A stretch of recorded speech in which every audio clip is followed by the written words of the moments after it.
आज के न्यूज़पेपर की शुरुआत हम करेंगे जियोग्राफी वाले हिस्से से। ठीक है, यहाँ पर 20 नंबर से जो पठार दर्शाया गया है उसका नाम है मेलागासी का पठार, जिसको हम मेडागास्कर का पठार कहते हैं। तो ये पड़ता है अफ्रीका महाद्वीप के अंतर्गत। अफ्रीका के आप दक्षिण और पूर्व की तरफ जाइए, ये जो आप देख रहे हैं ये मैप पूरा अफ्रीका है। अफ्रीका के आप साउथ में जा रहे हैं और पूर्व की तरफ जा रहे हैं, तो यहाँ पर जो मेडागास्कर द्वीप पड़ता है उसी के बीचों बीच वाले एरिया में पड़ता है मेडागास्कर का पठार, जिसको हम मालागासी या फिर मेडागास्कर का पठार कहते हैं। तो ये मेडागास्कर द्वीप के मध्यवर्ती भाग का पठार है, इसी को हम कहते हैं मेलागासी का पठार। मेडागास्कर का पठार हिंद महासागर में मेडागास्कर द्वीप मतलब अफ्रीका महाद्वीप में स्थित है। ठीक है, दूसरी बात यह है इसकी हाइट को लेकर के 1000 से लेकर के 1500 मीटर की लगभग इसकी हाइट है और इसका निर्माण माना जाता है ज्वालामुखी से हुआ है। ठीक है, कई प्रकार के सेल हैं जिनसे इसका निर्माण हुआ है, जैसे कि इसके जो सेल हैं वो क्रिस्टली और रवेदार सेल हैं और ग्रेनाइट, क्वार्टज, क्रिस्टली और रवेदार सेलों से इस पठार का निर्माण हुआ। वहीं इस पठार की स्लोप की यदि हम बात करें ढाल की, तो बताया जा रहा है इसकी जो ढाल है, ढाल की तरफ में नदियां हैं, इसलिए इसको ये क्या है काट छाँट करने का काम करती हैं। जब नदियां तेज़ प्रवाह से जाती हैं तो उनके पानी के फोर्स से पत्थरों का कटाव होता है। ठीक है, इसलिए इसका जो पठार का स्लोप वाला तट है वो कैसा है, कटा फटा है। पीआईबी की पहली न्यूज़ हम देखने वाले हैं विश्व पर्यावरण दिवस से रिलेटेड। ठीक है, 5 जून को हम सेलिब्रेट करते हैं वर्ल्ड एनवायरनमेंट डे, विश्व पर्यावरण दिवस हम मनाते हैं। वर्ल्ड एनवायरनमेंट डे 2022 5 जून को हर साल हम दुनिया भर में विश्व पर्यावरण दिवस के रूप में सेलिब्रेट करते हैं 5 जून को। पहली बार 1972 में संयुक्त राष्ट्र संघ यूनाइटेड नेशंस ने प्रदूषण की समस्या और चिंता की वजह से इस दिन को मनाने की नींव रखी थी। तभी से हम मनाते हैं विश्व पर्यावरण दिवस। प्रदूषण की समस्या का यहाँ पर जिक्र किया जाता है। देश के कई बड़े बड़े शहर पिछले कई समय से बढ़ते हुए टेम्परेचर और प्रदूषित हवा में जीव रहे हैं। यह हाल सिर्फ दिल्ली, मुंबई जैसे शहरों का नहीं है बल्कि पूरी दुनिया का है। आज टेम्परेचर में तेज़ी से बदलाव का असर सिर्फ इंसानों पर ही नहीं दिख रहा, बल्कि पृथ्वी पर रह रहे सभी जीवों के लिए एक बड़ा खतरा है। यही कारण है कि जीव जंतु विलुप्त होते जा रहे हैं। साथ ही लोग भी सांस से जुड़े कई तरह के रोगों से लेकर के कैंसर जैसी कई गंभीर बीमारियों की चपेट में आ रहे हैं। यूनाइटेड नेशंस की तरफ से साल 1972 में वैश्विक लेवल पर एनवायरनमेंट, पॉल्यूशन की समस्या और चिंता की वजह से विश्व पर्यावरण दिवस मनाने की नींव रखी गई थी। इसकी शुरुआत स्वीडन की राजधानी स्टॉकहोम में हुई थी। यहाँ दुनिया का पहला पर्यावरण सम्मेलन आयोजित किया गया जिसमें 119 देश शामिल थे। पहले पर्यावरण दिवस पर भारत की पूर्व प्रधानमंत्री इंदिरा गांधी ने भारत की प्रकृति और पर्यावरण के प्रति चिंताओं को जाहिर किया था। इसी सम्मेलन में ही संयुक्त राष्ट्र पर्यावरण कार्यक्रम, जिसको शॉर्टकट में हम UNEP कहते हैं, की नींव रखी गई थी और हर साल 5 जून को विश्व पर्यावरण दिवस मनाए जाने का संकल्प लिया गया था। ठीक है, ये जो सम्मेलन हुआ था, मीटिंग हुई थी, यहाँ पर संयुक्त राष्ट्र पर्यावरण कार्यक्रम की नींव रखी गई थी और इसी डेट में 5 जून को ही विश्व पर्यावरण दिवस मनाए जाने की घोषणा की गई या फिर संकल्प किया गया था। विश्व पर्यावरण दिवस का उद्देश्य दुनिया भर के नागरिकों को पर्यावरण के चिंताओं से अवगत कराना है और प्रकृति और पर्यावरण के प्रति लोगों को जागरूक रखना है। 2022 की थीम यदि हम बात करें तो only one earth living sustainably in harmony with nature. ठीक है, मतलब कि एक ही हमारे पास पृथ्वी है और हमें रहना है कैसे, हमारी जो जीवन शैली है वो सस्टेनेबिलिटी रहना चाहिए, सतत विकास की तरफ हमको ध्यान देना है। ऐसा नहीं कि सारे रिसोर्सेज को हम आज ही ख़त्म कर दें और आने वाली पीढ़ी के लिए हम कुछ भी बचने ना दें। जब विश्व पर्यावरण दिवस की बात कर रहे हैं तो यहीं पर हम UNEP की रिपोर्ट को भी देख लेते हैं। UNEP की रिपोर्ट कह रही है कि विश्व आबादी लगातार 8 अरब की तरफ बढ़ रही है और हम अपनी वर्तमान जीवन शैली को बनाए रखने के लिए 1.6 पृथ्वी के बराबर यूज़ कर रहे हैं। ठीक है, मतलब कि हम न केवल एक पृथ्वी के बराबर रिसोर्सेज का यूज़ कर रहे हैं बल्कि उससे 1.5 गुना पृथ्वी के रिसोर्सेज को हम यूज़ कर डाल रहे हैं। स्वाभाविक रूप से पारिस्थितिक तंत्र हमारी मांगों को पूरा नहीं कर सकता है और परिणाम स्वरूप तेज़ी से हमारा जो पारिस्थितिक तंत्र है उसमें गिरावट आ रही। अगली न्यूज़ हम देखने वाले हैं एथेनॉल ब्लेंडिंग पेट्रोल या फिर डीजल से रिलेटेड। ठीक है, जिसको हम एथेनॉल मिश्रित पेट्रोल कहते हैं। एथेनॉल आखिर होता क्या है? एथेनॉल का रासायनिक सूत्र होता है C2H6O। ये एक प्रकार से ऑर्गेनिक होता है, केमिकल कंपाउंड माना जाता है और एक प्रकार से सिंपल एल्कोहल होता है जिसका फॉर्मूला रहता है C2H6O। इस फॉर्मूला को आप लिख सकते हो CH3CH2OH या फिर C2H5OH and is often abbreviated as ETOH. Ethanol is a volatile, flammable, colorless liquid। किस प्रकार का है ये? आग पकड़ता है और कलर से लेस है। कलर इसमें आपको नहीं दिखाई देगा, इस प्रकार का ये तरल पदार्थ होता है। Wine like odour and pungent taste इसका होता है, पंजेंट। ठीक है, तीखापन कहना चाहिए, पंजेंट मतलब यहाँ पर तीखापन बताया गया है, हल्का सा कड़वा। तो इथेनॉल को हम देखें एक प्रकार का एल्कोहल ही है जिसको हम पेट्रोल में मिलाएंगे और गाड़ियों में ईंधन के रूप में भरेंगे। एथेनॉल का उत्पादन यूँ तो मुख्य रूप से गन्ने की फसल से होता है, लेकिन शर्करा वाली कई अन्य फसलें भी इसे पैदा करती हैं। एथेनॉल के इस्तेमाल से 35% कम कार्बन मोनोऑक्साइड का उत्सर्जन होता है। ये सबसे बड़ी बात है यहाँ पर। ठीक, यदि हम एथेनॉल का यूज़ करते हैं तो 35% कम कार्बन मोनोऑक्साइड का उत्सर्जन होता है। इतना ही नहीं, ये कार्बन मोनोऑक्साइड उत्सर्जन और सल्फर डाइऑक्साइड को भी कम करता है। इसके अलावा एथेनॉल हाइड्रोकार्बन के उत्सर्जन को भी कम कर देता है। एथेनॉल में 35% ऑक्सीजन होता है। एथेनॉल फ्यूल को इस्तेमाल करने से नाइट्रोजन ऑक्साइड उत्सर्जन में कमी आती है। तो सरकार चाहती है, पेट्रोल मंत्रालय आने वाले 5 साल में एथेनॉल की खरीद करने की गारंटी देने को तैयार है। मतलब किसानों को कहेगा गन्ने से आप एथेनॉल बनाइए, उस एथेनॉल को हम खरीदेंगे ताकि हम पेट्रोल बाहर से कम मंगवाएं। घरेलू ज़रूरत को पूरा करने के लिए प्रतिवर्ष लगभग 8 लाख करोड़ रुपए डीजल पेट्रोल हम बाहर से मंगवा रहे हैं। डीजल पेट्रोल में 22% तक एथेनॉल मिलाने की मंजूरी सरकार दे चुकी है। एथेनॉल का उत्पादन करके किसान अपना भविष्य संवार सकते हैं।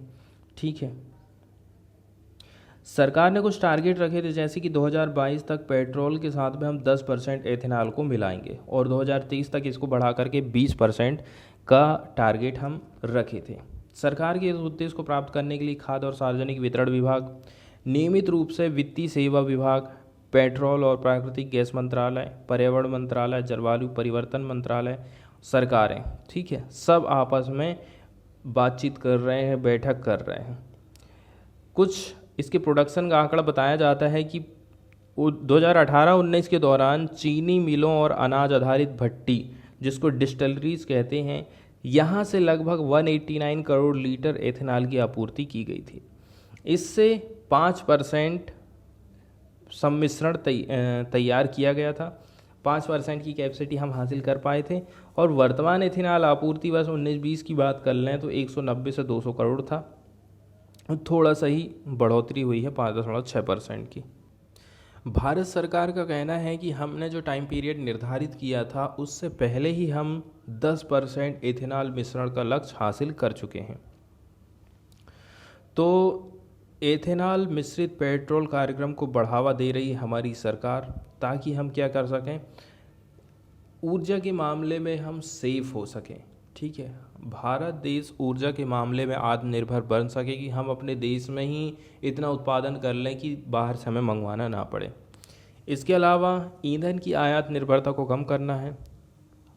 जब हम पेट्रोल मंगवाते हैं तो हमारे पास जो डॉलर रहता है, डॉलर को हमको खर्च करना पड़ता है। ठीक है, तो डॉलर जो बाहर से बाहर जा रहा है, इसको रोकना भी एक प्रमुख लक्ष्य है।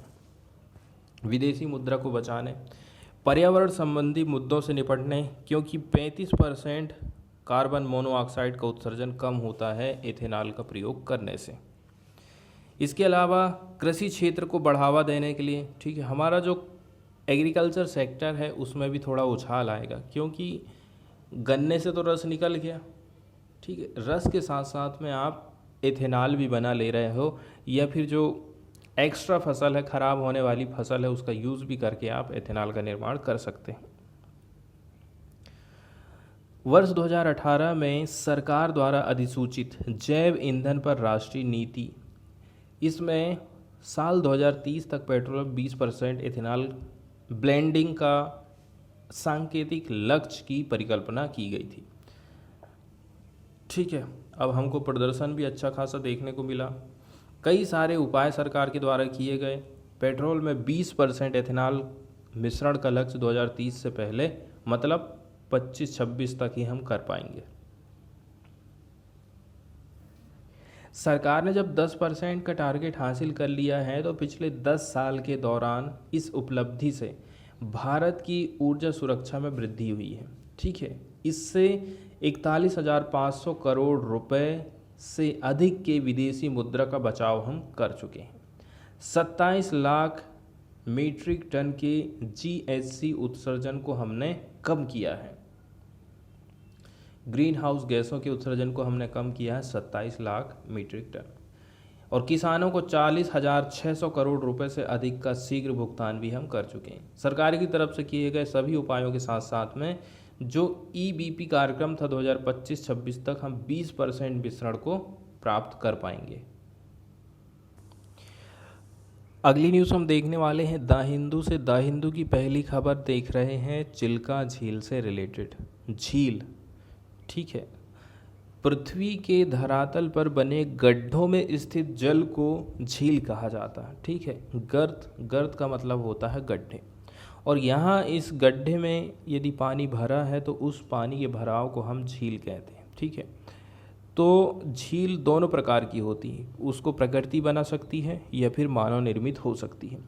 छोटे आकार वाले धरातली जलीय गर्त को हम तालाब बोलते हैं। ठीक है, छोटे आकार वाले जो धरातलीय जलीय गर्त है, ऐसा गर्त जिसमें जल भरा है, उनको हम तालाब बोलेंगे। वहीं तालाब से बड़े आकार वाले धरातलीय जलीय गर्त को हम झील या सागर भी कहते हैं, जैसे कि महान झील, कैस्पियन सागर, मृत सागर, सांभर झील, चिल्का झील और हुसैन सागर झील। झीलों को अलग अलग स्थानों में अलग अलग नामों से जाना जाता है। उत्तराखंड के हिमालयी पर्वतीय क्षेत्र में झील को ताल कहते हैं, जैसे नैनीताल, भीमताल, लोकताल आदि। केरल के तटीय क्षेत्र में झीलों को कयाल कहा जाता है। पूर्वी तटीय मैदान में इसको लैगून या फिर अनूप कहा जाता है, जैसे कि चिल्का लैगून। अब चूंकि ये जो भारत है, भारत का जो पूर्वी वाला हिस्सा है, इधर पर ये झील स्थित है, इसलिए इसको हम अनूप या फिर लैगून कहते हैं। झीलों को कई प्रकार से बांटा गया है। ठीक है, आकार के हिसाब से हो सकती हैं, लक्षणों में भिन्नता के साथ हो सकती हैं। कुछ झील स्थायी होते हैं तो कुछ झीलें अस्थायी होते हैं। कुछ खारे पानी वाली हैं, कुछ मीठे जल वाली हैं। कुछ झीलों का विकास प्राकृतिक शक्ति ने किया है, तो कुछ मानव निर्माण के द्वारा इन झीलों का निर्माण किया गया है। टेक्टोनिक लेग्स, ठीक है, एक टाइप होता है इसका टेक्टोनिक लेग्स। इस प्रकार की झीलों का विकास धरातलीय संचलन के कारण से होता है। ठीक है, पृथ्वी के नीचे लगातार संचलन होते रहता है। ठीक है, और इसी संचलन से पर्वत, पठार और मैदानों का निर्माण होता है। धरातलीय संचलन से यदि कोई झील बन रही है तो उसको हम टेक्टोनिक लेग बोलते हैं। धरातल का जो संचलन है ऊर्ध्वाधर और क्षैतिज दोनों प्रकार का होता है। ठीक है, मतलब कि धरातल का संचालन ऐसा भी हो सकता है क्षैतिज, और इसका संचालन ऐसा भी हो सकता है ऊपर नीचे की ओर। तो जिसके कारण से ही धरातल पर कई दरार और भ्रंश बन जाते हैं। ठीक है, इन दरारों और भ्रंश के कारण अंदर जल भर जाने के कारण झीलों का विकास होता है। भारत के जम्मू कश्मीर और कुमाऊं हिमालय पर्वतीय क्षेत्रों में इस प्रकार की झीलें बनती हैं, जैसे वूलर, त्सो मोरिरो, पगोड़ा त्सो आदि इसके प्रमुख एग्जाम्पल। हम बात कर रहे हैं चिल्का झील की, तो भारत का सबसे बड़े तटीय खारे पानी की झील चिल्का झील है। ठीक है, भारत की सबसे बड़ी तट पर स्थित खारे पानी की झील कौन सी है? चिल्का झील है। इसकी लोकेशन है उड़ीसा में। ये एक प्रकार की अनूप झील भी मानी जाती है, जिसको हम कहते हैं खारे पानी की झील। मौसम के अनुसार इसका आकार बदलते रहता है। वर्षा ऋतु में इसका क्षेत्रफल 1200 वर्ग किलोमीटर हो जाता है और सूखे के दिनों में 900 वर्ग किलोमीटर रहता है। ये समुद्र का ही एक हिस्सा है जो महानदी द्वारा लाए गए अवसाद के जमा होने से समुद्र से अलग हो जाता है। ठीक है, मान के चलिए ये समुद्र है। अब समुद्र है तो ये समुद्र का ही एक हिस्सा थी। यहाँ पर अवसाद आके यदि जमा होते जा रहा है, ऐसे करके होते जा रहा है, तो ये झील का एक प्रकार से निर्माण कर लेती है। यह एक छिछली झील है, मतलब इसकी गहराई ज़्यादा नहीं है, जिसकी औसत गहराई लगभग 3 मीटर मानी जाती है। दिसंबर से जून तक इसका जल खारा रहेगा, किंतु वर्षा ऋतु में इसका जल मीठा हो जाता है। इस झील में नौसेना का प्रशिक्षण केंद्र भी है। इस झील में विशेष प्रकार के कछुए भी पाए जाते हैं। ये पिक्चर देख रहे हैं, ठीक है, शेरों की एक प्रकार से प्रजाति ही कहना चाहिए इसको, फिशिंग कैट, मछली पकड़ने वाली बिल्ली जिसको कहा जाता है। इसका हम आयुसीएन का स्टेटस देख लेते हैं, आयुसीएन का कैसा। The fishing cat is listed as endangered category on IUCN red list. ठीक है, IUCN की जो रेड लिस्ट है उसमें इसको इंडेंजर्ड कैटेगरी के अंतर्गत रखा गया है। यहाँ पर एक वर्ड यूज़ किया गया है विवेराइन। ठीक है, विवेराइन का मतलब होता है ये जो बिल्ली है विवेराइडे फैमिली से रिलेट करती है। ये फैमिली का उल्लेख किया गया है यूरेशिया और अफ्रीका में। ये प्रीडेटर मैमल्स होते हैं, ठीक है, शिकारी पशु होते हैं, जिसमें आ जाते हैं जिनेट्स, कीवेट्स और मंगूस। इसी में आ जाती है आपकी कौन सी? Fishing cat.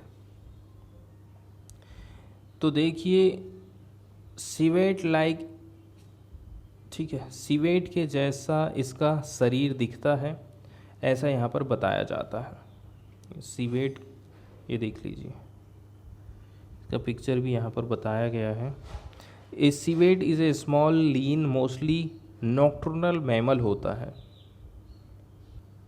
ये वाली इमेज से यहाँ पर क्लियर हो गया है इसका पिक्चर। यहाँ इसका फेस देख लीजिए, ठीक है। तो ये सारी चीज़ें जो है फिशिंग कैट की श्रेणी में आ जाती हैं। इसको हमने 2 कैटेगरी में बांट दिए हैं, 2 सब स्पीस पाई जाती हैं इनकी। ठीक है, कौन कौन सी है? पहली कैटेगरी जो है इंडिया, श्रीलंका, पाकिस्तान, बांग्लादेश, इंडोनेशिया, नेपाल, इसके अलावा भूटान में ये पाई जाती है। ठीक है, पहली सब स्पीसीज। दूसरी सब स्पीसीज पाई जाती है जावा में।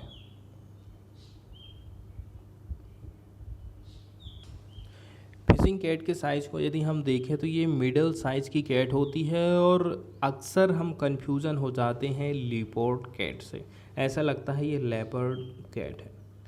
इसके फर जो है छोटे रहते हैं, कोरस रहते हैं एंड ग्रे और ओलिव ब्राउन। ठीक है, कलर इनका ग्रे हो सकता है। The head and body are conspicuously marked with a small black spot. ठीक है, इसकी जो हेड और बॉडी है सुस्पष्ट क्लियरली इसमें मार्किंग देखने को मिलती है, ब्लैक स्पॉट एंड स्ट्रिप्स बनी रहती हैं। फेस की बात करें, ठीक है, face, back and neck, the spot merge into short line. Face में, बैक में और नेक में ये जो स्पॉट रहते हैं वो एक शॉर्ट लाइन में जाकर के इस प्रकार से मिल जाते हैं। और इसका जो है यहाँ पर बताया जाता है इट्स बेली इज़ वाइट। इसका जो बेली रहता है वो कैसा रहता है? वो सफ़ेद रहता है। And there are two dark collar on the throat. इसके जो गले हैं यहाँ पर हमको 2 डार्क कलर की कॉलर देखने को मिलती है। इसके अलावा इसका जो पेट रहता है वो वाइट रहता है। The head is relatively big and broad with small rounded ears. ठीक है, इसके जो कान है वो छोटे रहते हैं, गोल वाले रहते हैं। ब्रॉड, तो इसका जो हेड है वो कैसा है? बड़ा है और ब्रॉड है। इसमें कान की बात करें तो वो छोटे और राउंडेड शेप में रहते हैं। न्यूज़ की तरफ चलते हैं और न्यूज़ देख लें। न्यूज़ में बताया जाता है कि विश्व की पहली फिशिंग कैट की जनगणना की गई है। फिशिंग कैट की गणना की गई है चिल्का झील में। इस झील में 176 ग्लोबल थ्रेटन्ड स्पीशीज पाई जाती हैं। द चिल्का एशिया की लार्जेस्ट ब्रैकिश वाटर लैगून मानी जाती है। यहाँ पर 176 फिशिंग कैट्स पाई गई हैं according to a census done by Chilika development authority. ठीक है, इनकी जो जनसंख्या की गणना है किसके द्वारा की गई है? सीडीए के द्वारा। इसमें सहयोग रहा था टीएफसीपी फिशिंग कैट प्रोजेक्ट। ये विश्व की पहली पॉपुलेशन का एस्टिमेशन है फिशिंग कैट का, जिसको किया गया है प्रोटेक्टेड एरिया नेटवर्क में। सीडीए का कहना है first phase of the estimation was conducted in 2021। इसका पहला फेज हमने कब किए थे? 2021 में। और एरिया था उस टाइम में 115 वर्ग किलोमीटर का। Marshland in the north and north eastern section of Chilika. ठीक है, कौन कौन से एरिया में? जो दलदल वाला एरिया है उत्तर और उत्तर पूर्व वाला सेक्शन चिल्का का, और इससे जो घिरा हुआ एरिया वो भी इसमें शामिल था। फिर इसके बाद फेज़ 2 को कंडक्ट किया गया था 2022 में, और ये जो जनगणना है पारीकुट साइड की तरफ की गई थी। ठीक है, Parikud side along coastal island of the Chilka. इसके लिए 150 कैमरा लगाए गए थे। ठीक है, मतलब फेज़ 2 जब हो रहा था तो यहाँ पर हमने 150 कैमरा स्ट्रैप लगाए थे। 30 दिन तक ये काम चला था। चिल्का झील में फिशिंग कैट की जनगणना संभव हो पाई है वहाँ के लोकल फिशरमैन के द्वारा। ठीक है, यदि ये लोग नहीं रहते तो शायद ये जनगणना अच्छे से नहीं हो पाती, ऐसा सीडीए डिपार्टमेंट का कहना है। इसमें 10 ग्रेजुएट और पोस्ट ग्रेजुएट स्टूडेंट ये भी वॉलंटियर के रूप में काम कर रहे थे। Chilika wild life division staff actively facilitated and participated in the estimate. इसके अलावा चिल्का वाइल्ड लाइफ डिवीज़न के स्टाफ भी इसमें शामिल हुए थे। इस प्रकार का जो पार्टिसिपेटरी एफर्ट होता है, ठीक है, मल्टीपल स्टेक होल्डर्स का स्टडी में, यही इल्यूसिव रहा थ्रेटेंड स्पीसीज़ के लिए। ठीक है, यही सबसे महत्वपूर्ण बात रही थी इनकी जनगणना को लेकर के। नदियों के द्वारा जो वेटलैंड बनाए जाते हैं, तो जो south east Asian river basin हैं, जैसे कि इंडस पाकिस्तान में, टिल्दा मैकोंग इन वियतनाम। ठीक है, वियतनाम में मैकोंग रिवर है। फिर श्रीलंका और जावा, यहाँ पर भी इनकी जनसंख्या देखी गई है। They are found in 10 Asian countries but have stayed undetected in Vietnam and Java since the last decade or so. पिछले 10 साल से हम वियतनाम और जावा में इनको डिटेक्ट नहीं कर पाए हैं। नेक्स्ट न्यूज़ हम देखने वाले हैं EVTOL। ये देख रहे हैं, एक प्रकार से हेलीकॉप्टर जैसा दिख रहा है। इसको हवाई टैक्सी आप कह सकते हैं। ठीक है, तो हवाई टैक्सी के बारे में तो आपने सुना ही होगा। ये सर्विस जल्दी ही हकीकत बनने जा रही है। जॉबी एविएशन अपनी एयर टैक्सी सर्विस शुरू करने के लिए तैयार है। कंपनी ने गुरुवार को घोषणा करते हुए कहा था कि उसने फेडरल एविएशन एडमिनिस्ट्रेशन से पहले 3 जरूरी अप्रूवल ले लिए हैं। इसके बाद कंपनी अपनी on demand air taxi service को कमर्शियल तौर पर चालू करने वाली है। सर्विस के अंतर्गत जॉबी एविएशन अपने 5 सीट वाले एयरक्राफ्ट से लोगों को एक जगह से दूसरी जगह ले जाएंगे। एयरक्राफ्ट में 6 प्रोपेलर लगे हैं और ये एक शानदार हेलीकॉप्टर जैसा दिखता है। इस एयरक्राफ्ट को कंपनी ने EVTOL नाम दिया है। ठीक है, 5 सीटर वाला एयरक्राफ्ट है। एक बार चार्ज करने से 250 किलोमीटर दूरी तय करता है। टॉप स्पीड 321 किलोमीटर प्रति घंटे की बताई गई है। ठीक है, जॉबी एविएशन अमेरिका के कैलिफोर्निया में स्थित एक एयरोस्पेस कंपनी है और अपनी एयर टैक्सी से पहली उड़ान भरने के लिए लगभग तैयार है। तो 3 अप्रूवल इसको मिल चुके हैं। हालांकि कंपनी कह रही है कि अभी भी ऐसे कई रेगुलेटरी अप्रूवल बचे हुए हैं जो कंपनी को लेना है। FAA सर्टिफिकेशन मिल गया तो मतलब ये है कि एयरक्राफ्ट कैरियर के रूप में ये ऑपरेट कर सकती। कंपनी अब फ्लाइट टेस्टिंग चालू करेगी और आगे की टेक ऑपरेशंस को डेवलप कर सकती है।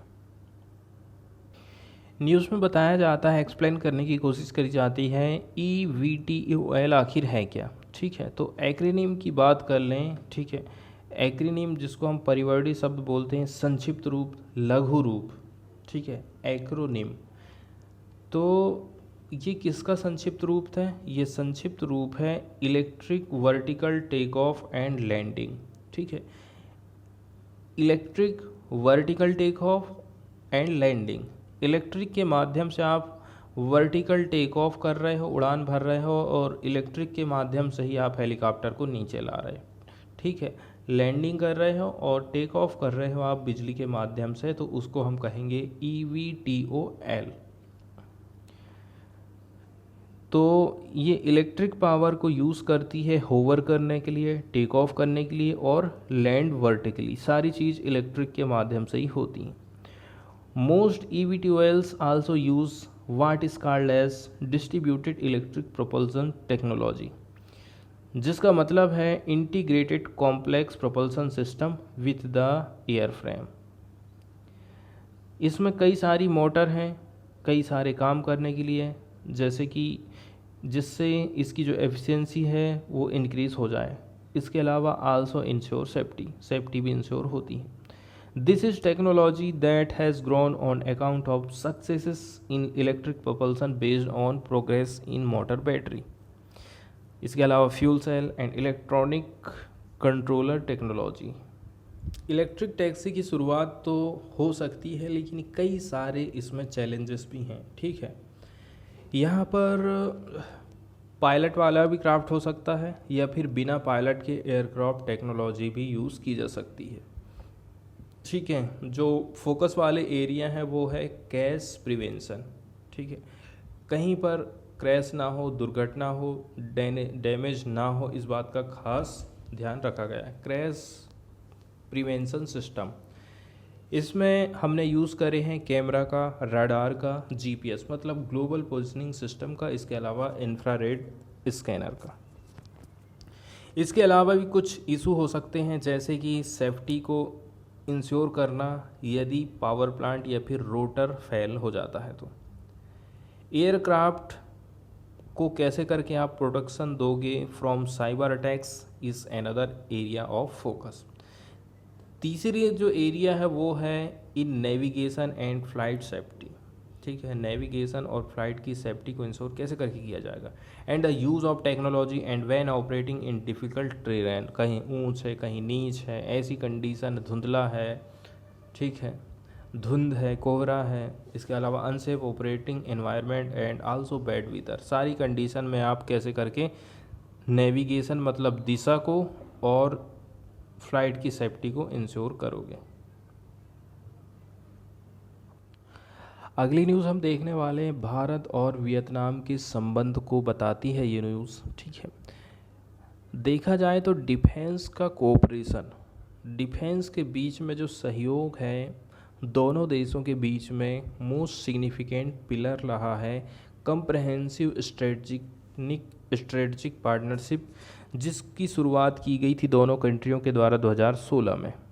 The relationship between the two countries was establish much earlier.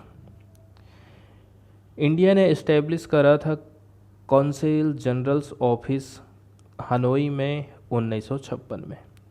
Vietnam ने इस्टेब्लिश करा था इसका डिप्लोमेटिक मिशन 1972 में। India had stood by Vietnam in opposing US intervention in that country at the cost of embittering Indo US relation, ठीक है। जब Vietnam ने US intervention को क्या किया, विरोध किया, US इंटरवेंशन का अपने कोस्टल एरिया में विरोध किया, उस समय में भारत वियतनाम के साथ में खड़ा था। The relationship was further strengthened when India in the early 1990s initiated its look east policy. 1990 के दशक में हमने लुक ईस्ट पॉलिसी को लॉन्च किया था। उस समय से वियतनाम के साथ में हमारे संबंध और भी गाढ़े हो गए थे, with the specific objective of economic integration and political cooperation with south east Asia and east Asia. इसका मेन उद्देश्य था, ठीक है, हमारा जो ट्रेड है, इकोनॉमी है, उसमें सहयोग, दूसरा पॉलिटिकल सहयोग, दोनों प्रकार की बातें इस लुक ईस्ट पॉलिसी में कही गई थी, साउथ ईस्ट एशिया और ईस्ट एशिया के साथ में। कोऑपरेशन के कौन कौन से एरिया हैं? स्ट्रेटजिक पार्टनरशिप की यदि हम बात करें तो इंडिया और वियतनाम दोनों ही एग्री हो गए हैं मजबूत करने के लिए स्ट्रेटजिक पार्टनरशिप। कहाँ पर? In line with India's Indo Pacific ocean initiative. इसके माध्यम से इनकी जो स्ट्रेटजिक पार्टनरशिप है वो मजबूत हो रही है। इसके अलावा ASEAN's outlook on Indo Pacific to achieve shared security prosperity and growth for all region. IPOI scheme को इनिशिएट किया गया था प्राइम मिनिस्टर नरेंद्र मोदी के द्वारा, ठीक है, 8 ईस्ट एशिया समिट थाईलैंड 2019 नवंबर में।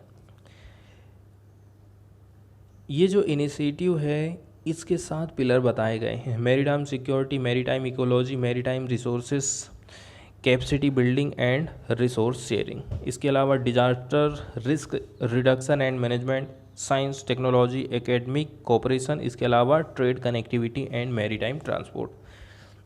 India has called on Vietnam to partner on one of the 7 pillar of the IPOI।